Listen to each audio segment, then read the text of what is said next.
بسم الله ربي يسر لي أمري واحلل عقدة من لساني يفقه قولي. السلام عليكم ورحمة الله تعالى وبركاته. كسو دواذا معadka Iqra Institute of Technology. magacaygu waa Ustaad Abshir Maxamed. insha allahu tacaala maantay waxaan qaadan doonaa cashar ka mid ah casharadeenii noo soo socday ee koorsada Facebook, YouTube and Blogger Monetization. gaar ahaan waxaan ku guda jirnay qaybta iyo bloggerka sidii aan u samaysan lahayn. casharka maanta waxaan ku baran doonaa blogger settings ayaan ku baran doonaa insha allahu tacaala sidii aan waxyaabo badan aan uga bedeli lahayn qaybta settingska ama qaybta SEO-ga iyo waxyaabahaasi laga maamulo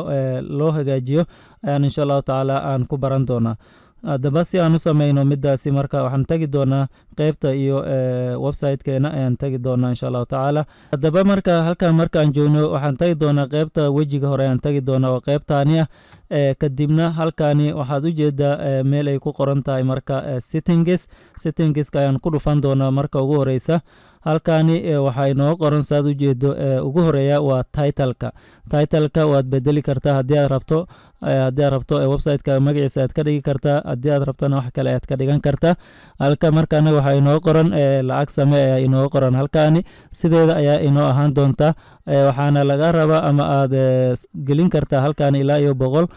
erey aad gelin kartaa marka kadib markaa sideed ayaa inoo ahaan doontaa safe aan iska leenahay. sidoo kale qaybtaani waa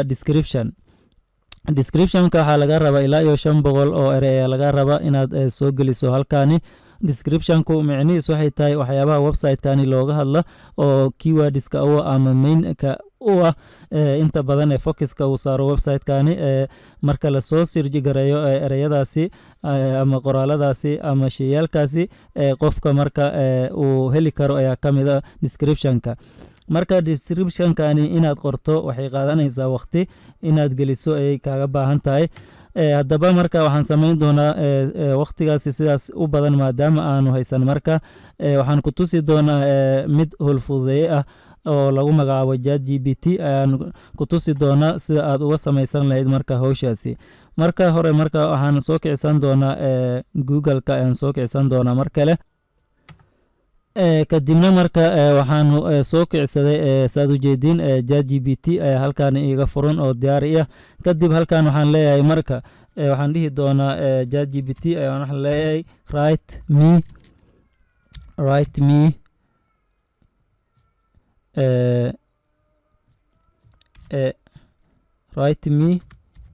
professional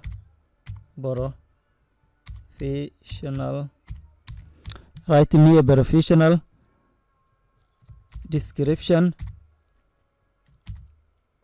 description about how to make ayaan leeyahay marka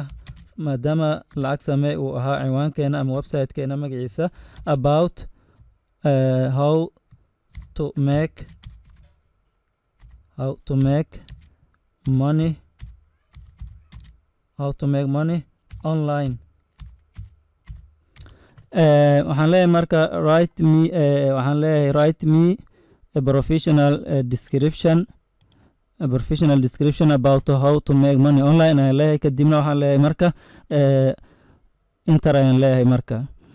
kadibna waan arki doonaa waxyaabaha uu inoo qori doono ChatGPT. ChatGPT kuley waa barnaamij oo casri ah oo caalami ah weeyaan marka waayadan dambe aad loo isticmaalayay qof walba oo internetka marka ku jira oo si fiican u garanayo marka daban saa u jeeda xog dheer ayuu inoo qoray. mar kale ayaan ku laaban doonaa oo waxa ayaan ka bedeli doonaa marka amarka ayaan wax ka bedeli doonaa. halkaan waxaan leeyahay Ctrl+V kadibna waxaan leeyahay write me waxaan leeyahay a short ayaan leeyahay write me a short ayaan leeyahay kadibna okay ayaan leeyahay.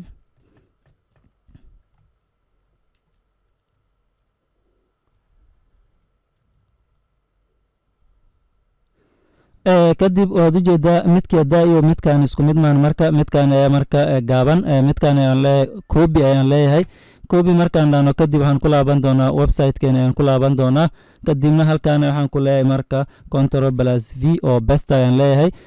kadib marka waad ujeedaa waxaan leenahay marka safe ayaan leenahay maadaama uu inoo qoray description marka uu inoo qoray haddii aad rabtana wax sax ah oo marka dhab ah haddii aad rabtana marka aasaan u qorto kadib waxaad tegi doontaa google-ka kadibna halkaasi waxaad leedahay marka google translate ay ku sameyn doontaa waxyaabihii yaryar oo cilada ah marka halkaasi aad kaga tafatiri doontaa marka waxaan leeyahay halkaani anigu safe ayaan dhihi doonaa hadda safe markaan dhahno kadib waa ujeeda waxaa laynoo sameeyey marka description ayaa sidaan laynooga sameeyey sidoo kale qeybtani blog languageska ah ayaduna waad bedelan kartaa oo luuqadda aad rabto ayaad ka dhigan kartaa marka hadda waxaan kuula talinayaa inuu english kuu doornaato maadaama hadda english ay kuu dooran tahay saan rajaynayo si default ah maadaama soomaali haddii aad joogto oo marka ama soomaali aad kusoo gudbinayso bloggaagi iyaduna dhima lahan waad saaran kartaa dad badan ayaa sidaasi soomaali kusoo gudbiya oo luqadda soomaali isticmaala oo dhalinyaro fara badan ah ayaa isticmaala marka ama dad badan ayaa sidaasi blogger maanta lacag uga sameynaya qaarkood xitaa ayagoo daba jooga ayaa waxay sameynayaan soomaali kusoo gudbinayaan marka englishkaasi ha kuu doornaado alaaytaxaal haddii aad rabtana waad ka bedelan kartaa haddii ay ku jirto luqadda soomaali safe ayaan leeyahay marka intaa markaan sameyno kadib qeybtani faficon ayaa lagu magacaabaa sida loogada faficonta loo sameeyo iyaduna insha allahu tacaala cashar gooni ayaan ka dhigi doonaa insha allahu tacaala faficon casharkeeda sidoo kale qeybtani waa soo socon doontaa qeybahani hadda ma taaban doono sidoo kale waa soo socon doontaa qeybtani iyaduna maximum posts show on main page waxaa lagu leeyahay 7 posts ka dhigo ee lagu leeyahay recommended ah marka sidaas ayana inta badan dadka oo dhan marka ay isticmaalaan ama asiga google-ka kuula talinaya bloggerka aan yiraahde inta marka waan ka soo socon doonaa ayaduna sidoo kale wax badan ee waqti kuma lumin doono sidoo kalena qeybahani ayaguna ha isku taabanin oo insha allahu taala sidooda ha ku ahaadaan kadibna waa soo socon doonaa markaan soo socno kadib halkani time zone ay ku qoran tahay ayaan iyaduna muhiim ah inaad halkani aad bedesho oo aad ka dhigto maadaama muqdisho aan ku jirin marka ama soomaaliya saan rajaynayo halkan marka waxaan dooran doonaa wadamada africa ah oo inoo dhow sida addis ababa iyo meelahaasi marka gmt plus 3 ayaan tagi doonaa qeybtaasi ayaan ka raadin doonaa insha allahu tacaala halkan waxaad ujeedaa marka gmt plus 3 east africa time addis ababa ayaan leenahay oo kadibna safe ayaan leenahay marka qeybtaasi ayaanu dooranay iyaduna sidoo kale kadib qeybtani waan soo socon doonaa oo waan iskaga soo tagi doonaa kadibna qeybtani meta tagis iyaduna waxaad dhihi kartaa on ayaad ka dhigin kartaa oo on iska dhe marka meta tagisku waxay tahay website-kaaga waxyaaba asiga uu ka hadla oo keywords-ka oo lagu soo raadin karo ayaa waxaa lagu magacaabaa keywords ilaa iyo 150 erey ayaana laga rabaa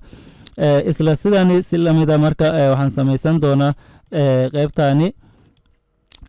waxaan leenahay waxaan ku laaban doonaa ChatGPT-ga ayaan ku laaban doonaa kadibna halkan waxaan ku qori doonaa mar kale waxaan leeyahay write me a short meta description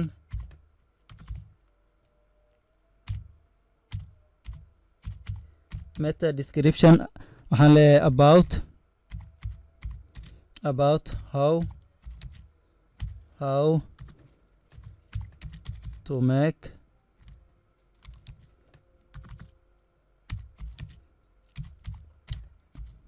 how to make money online kadibna waxaan dhihi doonaa inter ayaan leeyahay marka inter markaan dhahno kadib jawaab ayaan ka sugi doonaa ChatGPT mar kale inuu inoo sameeyo marka xoogo marka waa uu soo dahay saa ujeedin waxaa laga yaabaa inay ku cuslaato marka balse waan eegi doonaa waxyaabaha uu inoo keeni doono marka waxyaabahani ayuu inoo qoray marka saad ujeedinba balse waan ka bedeli doonaa mar kale waxaan dhihi doonaa waan u bedeli doonaa control plus v ayaan leeyahay halkani right ayay ahayd kadibna waxaan leeyahay qaybtani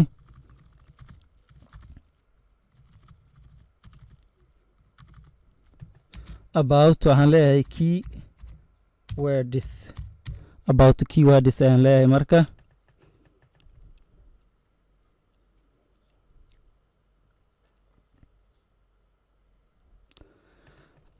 weli sidii aan rabay marka uma sheegayo balse dhimalan qaybtani ayaan iska qaadan doonaa marka meta descriptionka waxyaaba uu yahay ayaa sidaas aad u samayn kartaa ama waxaad dhihi kartaa qaybtani write me meta description about keywords ayaad dhihi kartaa shortigan waxyaabahan ayaad ka reebi kartaa haddii aad rabto marka copy aan leenahay kadibna website-kan ayaan ku laaban doonaa kadibna halkan waxaan leeyahay marka best ayaan ku leeyahay kadibna waxaad u jeedaa marka inuu weli naga bateen qoraaladii weliba marka waxaan leeyahay safe ayaan leeyahay halkaani safe markaan dhahno kadib sidaasi ayaanu ku samaynay marka iyaduna meta description aan on uga dhiganay sidoo kale qaybtani iyaduna waan ka hadli doonaa insha allahu tacaala marka la gaaro casharkeeda google search consolka aan samaynayno ayaan ka hadli doonaa insha allahu tacaala kadib halkaani waan soo socon doonaa ilaa aan gaarno marka qaybtani ugu dambeysa oo ah general kadibna user profile qaybta ayaan dooran doonaa user profile markaad doorato kadib halkan waxaad u jeedaa informationkaagi oo dhan ayaa halkani ku jira marka qaybta ugu dambeysa oo qaybtani ah ama halkan aan iraaday qaybtani oo gender ama general gender ay ku qoran tahay haddii aad female tahay female ayaad leedahay haddii aad male tahayna male ayaad leedahay kadibna male ayaan leenahay male markaan dhahno kadib waxaan leenahay safe profile ayaan leenahay marka safe profile markaan dhahno kadib sidaasi ayaan waxaan ku samaysanay SEO-geena settinggeena website-keena sidaan ayaanu ku hagaajinay waxyaabaha naga dhimanna waxaan ku hagaajin doonaa casharada soo socda ayaan insha allahu tacaala aan idinkula wadaagi doonaa sida faficonka iyo sidoo kale qeybaha kale aanu hadda aan ka soo gudubnay insha allahu tacaala kuwooda ugu muhiimsan marka insha allahu tacaala casharkeena maantay halkan ayuu inoo joogi doonaa marka waxaan idin leeyahay soo dhowaada والسلام عليكم ورحمة الله تعالى وبركاته.